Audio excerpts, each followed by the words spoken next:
μας, πλούσια σε πολιτιστική παράδοση, αποτελεί ένα απτό παράδειγμα γόνιμης προσήλωσης στις πολιτιστικές μας ρίζες, αλλά και δημιουργικής ανανέωσης μέσα από την αξιοπρόσεκτη δράση των συλλόγων.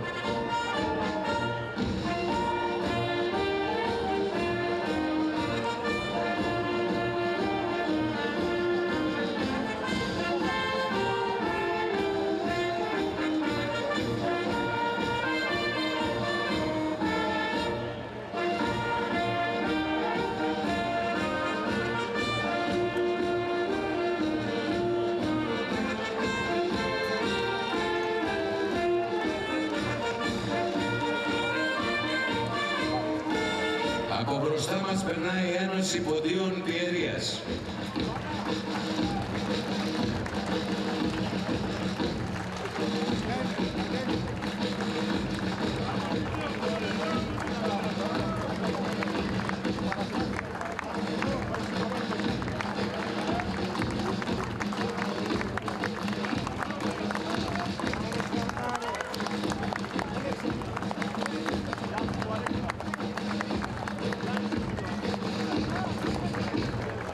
Και συνεχίζουμε με το Λύκειο των Ελληνίδων.